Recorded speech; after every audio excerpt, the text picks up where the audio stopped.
kautang! Welcome dito sa aking channel. This is Clarice at usapang utangan pa rin tayo. So sa video na to, hindi na natin ito patatagalin pa. Gusto ko lang din kayong i-update sa aking credit limit na binigay sa akin ng G-Loan na under po ng GCash.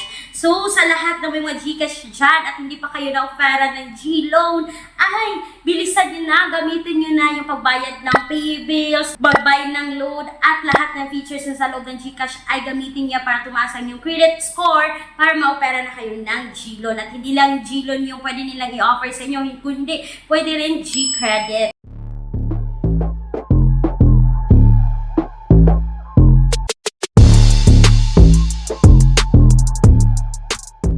So mga kautang, pag-uusapan natin o i-share ko sa inyo dahil 2,000 na yung credit limit na binigay sa akin ng G-Loan. So pag-uusapan natin ngayon yung interest niya. Magkano nga ba yung interest ng G-Loan? So mga kautang, sa 2,000 na utang ko dito, yung total payment na ibabalik ko sa kanila sa loob na yan ng 6 months ay 2,718.82 cents. So mga kautang, meron lang siyang 5.99% monthly po yan ang tubo. So, mahuhulog dito mga kautang na 718 yung tubo sa loob po yan ng 6 months. So, napakababa talaga kung isipin natin.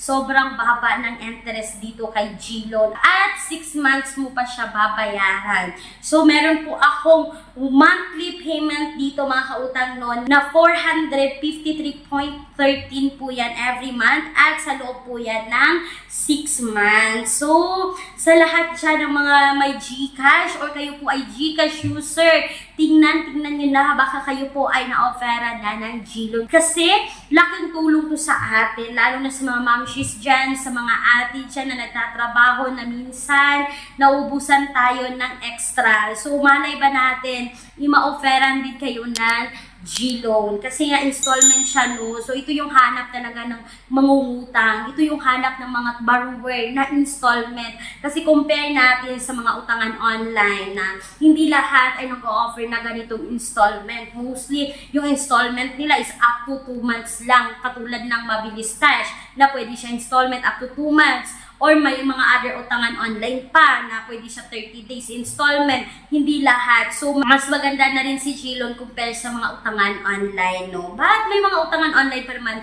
na talaga namang maaasahan din natin. Kulang ang budget. Ang mahal ng mga bilihin. No problem. May solusyon tayo. Gamit ang isang valid ID, makakautang ka na sa loob ng 10 minutes o mas mabilis pa. Mag-apply ng loan kahit anong oras. Kahit gabi o kahit weekends or holiday. Maaaring i-check ang pinned comment sa video na ito, bisitahin ang link at mag-apply na. So, huwag niyo kalimutan mga utang na maglalagay po ako ng mga alternatives sa online loan app sa description box or sa pen comment section ng video na ito. At huwag niyo rin kalimutan kung kayo ay employed or self-employed at gusto niyong umutang sa bangko, naghahanap kayo ng malaking mauutangan because they offer minimum of 20,000, maximum of 2 million pesos. Para sa karagdagang informasyon, you can message me dito mga kautang, and please take note that all applications submitted is subject for bank approval. Once again, this is Clarice, yung number 1, panautang. So that's all for today's video. Yun lang po yung quick review ko kay G-Loan. Thank you so much. Bye-bye!